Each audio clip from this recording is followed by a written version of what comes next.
Allahumma salli ala sayyidina Muhammadin wa ala alihi wa sahbihi ajma'in. Assalamu alaikum wa rahmatullahi wa barakatuhu. Nous allons parler dans cette vidéo de 4 femmes qui ont eu un rôle important dans la vie du prophète Moussa alayhi salam. Il s'agit de sa mère, de sa fille, de Assia, la femme de Pharaon, et de son épouse. Donc à l'époque, Pharaon avait décidé qu'une année sur 2, tous les garçons issus du peuple hébreu soient tués. Alors, la mère de Moussa, elle a dissimulé sa grossesse et elle a accouché en secret. Et Allah subhanahu wa ta'ala lui a dit de mettre son enfant dans un couffin et de le jeter sur le Nil. Donc, c'est ce qu'elle a fait. Et Allah subhanahu wa ta'ala lui a promis de protéger son enfant. Et qu'elle le reverrait et qu'il serait plus tard prophète. Allah subhanahu wa ta'ala a armé sa mère donc de patience et de persévérance. C'était un déchirement pour sa mère de se séparer de son fils parce qu'il venait de naître et c'était quelque chose de difficile, mais elle a fait ce sacrifice pour Allah subhanahu wa ta'ala car elle savait qu'il lui donnerait une issue. Elle avait confiance en Allah subhanahu wa ta'ala et at-tawakkul est quelque chose de très important que l'on oublie trop souvent dans la vie. On doit s'en remettre à Allah subhanahu wa ta'ala dans tous les moments de notre vie. Et donc, la mère de Moussa, alayhi salam, elle a fait preuve de patience et de persévérance. Et ce sont 2 qualités que, en tant que musulmans, nous devons avoir, nous devons acquérir dans notre vie, car ce sont des qualités qui font partie des obligations de l'islam. Tout être humain a besoin de patience, car Allah subhanahu wa ta'ala a fait de ce bas monde une vie d'épreuves. Tout être humain, sans exception, est éprouvé. Il faut savoir que dans ce bas monde, on ne sera jamais tranquille, on ne vivra jamais une vie apaisée. Il y aura toujours des épreuves qui vont se succéder. Et donc, nous avons besoin d'acquérir donc la patience pour faire face à ces différentes épreuves. Allah subhanahu wa ta'ala a dit, nous avons créé l'homme pour qu'il endure dans la sourate 90, verset 4. Et il faut se dire que il y a toujours une issue à chaque épreuve. Et seul Allah subhanahu wa ta'ala va pouvoir nous donner l'issue à notre épreuve. Et pour cela, donc, il faut s'armer de patience, être endurant dans toutes les épreuves que Allah subhanahu wa ta'ala nous donne. Car il nous éprouve également pour voir si notre foi est sincère et solide. Allah subhanahu wa ta'ala dit, les hommes pensent-ils qu'on les laissera dire nous croyons sans les éprouver? Oui, nous avons éprouvé ceux qui vécurent avant ceux-ci. Allah connaît parfaitement ceux qui disent la vérité et il connaît les menteurs. Les épreuves également permettent donc de savoir et de distinguer les sincères des hypocrites. Et le prophète sallallahu alayhi wa sallam dit également que le serviteur, quand Allah le voue par avance à une position qu'il ne peut atteindre par une œuvre, il sera éprouvé par Allah dans son corps, dans ses biens ou dans ses enfants. Et il supporte, et s'il supporte cela avec persévérance jusqu'à ce qu'il le fasse atteindre cette position à laquelle Dieu l'a voué. Rapporté par Ahmed. Donc, les épreuves également, on sait que lorsqu'on est éprouvé, c'est également un moyen de se purifier de nos péchés et justement de pouvoir atteindre la position que Allah subhanahu wa ta'ala nous a destinée. Et donc, la sœur de Moussa, elle était chargée de veiller sur son frère. Donc, lorsque sa mère a mis son fils donc, dans le couffin et l'a jeté dans le Nil, donc sa sœur était chargée de suivre le couffin pour voir à l'endroit donc, où le couffin allait s'arrêter. Et donc, elle a vu que le couffin s'est arrêté devant le palais de Pharaon.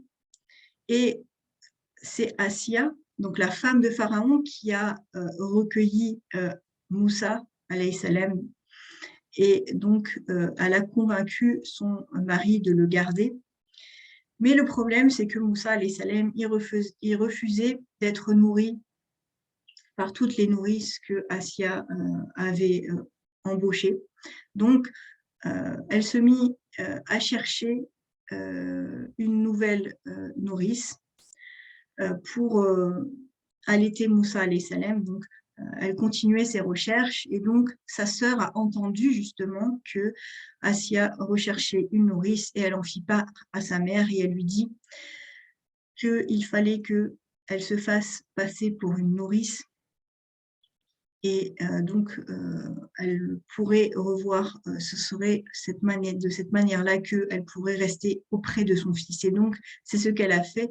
Elle s'est rendue au palais de Pharaon. Et donc, lorsque elle a donné le sein à Moussa, eh ben, il a tout de suite accepté. Et pour que personne ne se rende compte du stratagème, donc, elle a fait croire que tous les enfants acceptaient d'être nourris par elle parce qu'elle donnait du lait sucré. Cet épisode nous montre et nous rappelle que les liens de fraternité sont très importants. Les liens de la fratrie sont très importants. Sa sœur, elle s'est souciée de son frère, elle l'a suivi et elle a permis à sa mère de retrouver son fils et de rester auprès d'elle.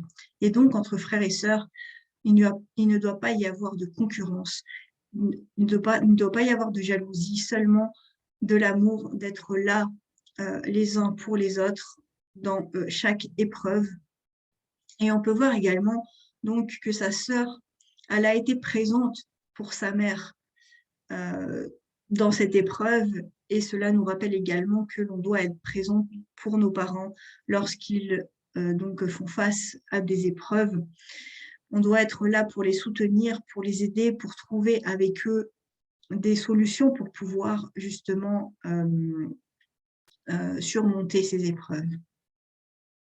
Donc, la préservation des liens de parenté en islam est une obligation. Et quand on parle de liens de parenté, ça englobe les parents, les enfants, les oncles, les tantes, les frères, les sœurs, les neveux, les nièces. Et il faut être bienveillant envers eux, il faut les respecter, il faut les soutenir, il faut prendre de leurs nouvelles et également il faut les protéger. Et en aucun cas, il est permis de couper les liens avec des proches. Quelles que soient les relations que l'on peut avoir avec eux, le minimum, c'est de donner des nouvelles, même si eux ne nous en donnent pas en retour. Car rompre les liens de parenté, ça entraîne beaucoup de conséquences dans ce bas monde et également dans l'au-delà. Alors que lorsque nous préservons les liens de parenté, Allah subhanahu wa ta'ala, il allonge notre subsistance et il met de la baraka dans notre vie. C'est le fait de garder, de préserver les liens de parenté, c'est également un moyen d'accéder au paradis. Et Allah subhanahu wa ta'ala, il met de l'amour au sein de la famille. Il y a certains éléments qui nous amènent à couper les liens avec nos proches. Parfois, on peut être atteint d'orgueil, on peut être fier, trop fier pour pouvoir pardonner à l'autre quand on a subi une injustice, par exemple, de la part d'autrui, ou on peut être pris de jalousie au point de ne plus vouloir parler à sa famille. On peut également se sentir supérieur ou parfois également être trop attaché à ce bas monde. Et le fait d'être trop attaché à cette dunya va également nous amener à délaisser nos proches. Et donc, pour préserver ces liens de parenté, on doit prendre des nouvelles très régulièrement de ses proches, les aider, les soutenir dans leurs épreuves, également leur pardonner, même si donc, on a subi une injustice de leur part, les respecter et également leur offrir des cadeaux. Et ne pas oublier surtout de faire des invocations en leur faveur. Tous ces éléments vont nous permettre de garder les liens de parenté. Donc, c'est quelque chose que l'on développera dans une prochaine vidéo, Inch'Allah. Nous allons poursuivre avec Assia, la femme de Pharaon. Assia, elle fait partie des 4 meilleures femmes de l'univers. Donc, il y a Myriam, donc la mère de Isa, alayhi salam, il y a Assia, donc la femme de Pharaon, il y a Khadija bint Khuwaylid et il y a Fatima bint Mohammed. Donc, lorsque Moussa alayhi salam, il a appelé donc à croire en Allah, l'unique, et ben elle a cru au message donc qu'il transmettait de la part d'Allah subhanahu wa ta'ala. Mais elle a caché, au début, elle a caché sa foi. Et puis un jour, elle a révélé donc à son époux donc sa croyance en Allah. Elle lui a dit donc qu'elle croyait en Allah l'unique. Et donc Pharaon donc a été pris de colère.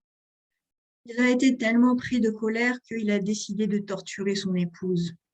Donc Pharaon a enfoncé fortement à sa femme 4 épieux dans ses mains et ses pieds. Et quand Pharaon et ses hommes se séparaient d'elle, donc les anges ombrageaient Assia. Et Assia a fait une invocation envers Allah et elle a dit: Seigneur, construis-moi auprès de toi une maison dans le paradis et sauve-moi de Pharaon et de son œuvre et sauve-moi des gens injustes. Donc cela est rapporté. Donc cela est évoqué donc dans le Coran par Allah subhanahu wa ta'ala dans Surat 66, verset 11. Donc le troisième jour de torture, les soldats donc, de Pharaon ont pris un rocher et l'ont jeté sur Assia. Et avant qu'il n'écrase Assia, donc Allah subhanahu wa ta'ala lui a montré sa maison au paradis et donc lui a pris son âme. Donc Assia, elle a supporté la torture de son mari jusqu'à ce que Allah subhanahu wa ta'ala lui prenne son âme. Assia, elle était une femme pleine de compassion, pleine de tendresse, pleine de miséricorde. Et malgré qu'elle soit mariée à un tyran, elle n'a pas hésité à révéler qu'elle croyait en Allah l'unique. Elle n'a pas hésité à se sacrifier pour Allah subhanahu wa ta'ala. Et en récompense, Allah subhanahu wa ta'ala lui a offert le paradis. Donc vraiment, sa foi était solide et c'est ce qui lui a permis de patienter dans cette épreuve. Malgré qu'elle n'ait pas d'enfant, Assia avait un instinct maternel. Elle était douce, elle était patiente et elle donna une très bonne éducation à Moussa alayhi salam. Et cela montre que même si Allah subhanahu wa ta'ala ne vous a pas donné d'enfant, rien n'empêche de s'occuper des enfants des autres. Allah subhanahu wa ta'ala a mis de la tendresse, a mis la douceur maternelle dans chaque femme. Et toute femme a avant tout la responsabilité d'éduquer les futures générations, de leur inculquer les valeurs qui vont leur permettre de grandir dans le droit chemin. Et cela ne peut se faire qu'à travers la transmission du savoir. Donc, par exemple, à la mosquée, dans une association, également le fait de prendre en charge un orphelin. Donc, il ne faut pas se sous-estimer ni se dévaloriser en disant qu'on n'est pas capable. Toute femme a la capacité d'éduquer les enfants. Si Allah subhanahu wa ta'ala a donné le rôle aux femmes d'éduquer les futures générations, c'est qu'en chacune des femmes, il y a cette capacité. Mais il faut pour cela acquérir de la patience, de la persévérance et de la connaissance, parce que éduquer donc les enfants n'est pas quelque chose de simple. Et l'on finit avec donc l'épouse de Moussa alayhi salam, donc Safoura, et donc sa sœur Laïa souffraient de leur situation d'être bergères, puisque leur père ne pouvait plus s'occuper de leur troupeau, donc c'était ces filles qui avaient pris le relais, mais c'était quelque chose de très difficile pour elles. C'était un travail fatigant et il fallait également en fait se mélanger aux hommes pour pouvoir abreuver les bêtes et avoir développé un réseau. Et cela a été compliqué pour elle. Donc Safoura, elle a proposé que Moussa alayhi salam les remplace. Et donc, elle est allée parler à son père de Moussa alayhi salam. Et donc, il lui a proposé donc, de se marier avec l'une de ses filles à condition donc, qu'il travaille environ 8 ans pour lui. Et donc, Moussa alayhi salam a épousé Safoura et est resté toutes ces années donc, à s'occuper du troupeau. Mais un jour, Moussa alayhi salam donc, avait donc sa famille lui manquait. donc la période pour laquelle il s'était engagé vis-à-vis de son beau-père était terminée. Et donc, il a confié à son épouse ce qu'il avait sur le cœur. Et il dit que sa mère, sa sœur, son frère lui manquaient beaucoup et qu'il justement souhaitait retourner en Égypte. Et donc, elle répondit favorablement au souhait de son époux.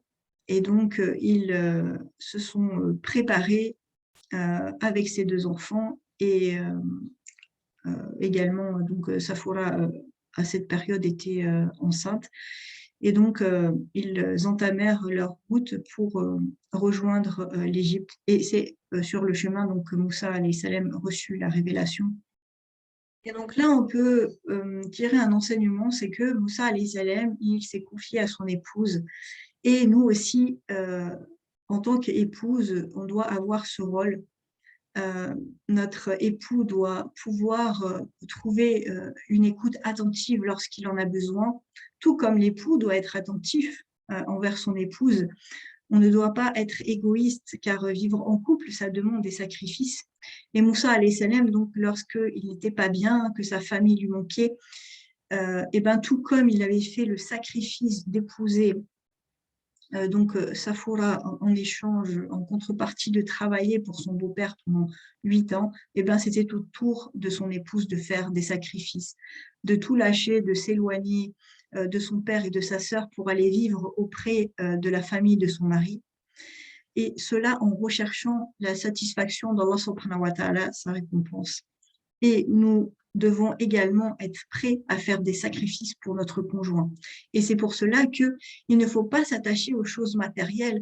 Il faut toujours avoir à l'esprit qu'on est de passage sur terre, peu importe l'endroit où on se trouve. Si notre conjoint a trouvé un travail qui est loin de notre famille, loin de nos habitudes, eh bien, alhamdoulilah, on peut vivre n'importe où, on peut adorer Allah subhanahu wa ta'ala n'importe où que l'on soit. C'est une nouvelle opportunité qui s'offre pour chaque membre de la famille et le changement est un bienfait pour le musulman. Et d'ailleurs, le prophète Mohammed sallallahu alayhi wa sallam, a également subi des changements dans sa vie car Allah subhanahu wa ta'ala lui apprenait à vivre avec différentes personnes dans différents endroits pour s'adapter aux autres, pour se détacher de ce bas monde. Et donc, voilà, on doit également s'habituer à cela et ne pas toujours rester au même endroit, ne pas donner des limites à notre conjoint, aux membres de notre famille. Si voilà, on a la capacité et, comme je viens de le dire, vivre, adorer Allah subhanahu wa ta'ala, on peut le faire à n'importe quel endroit.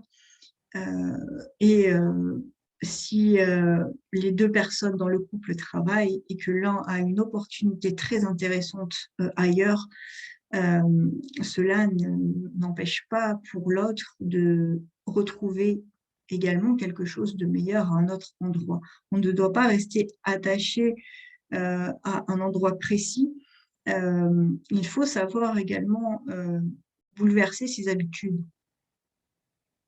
Donc, à travers l'histoire de ces 4 femmes, il y a vraiment des enseignements très, très importants à en tirer et à mettre en pratique.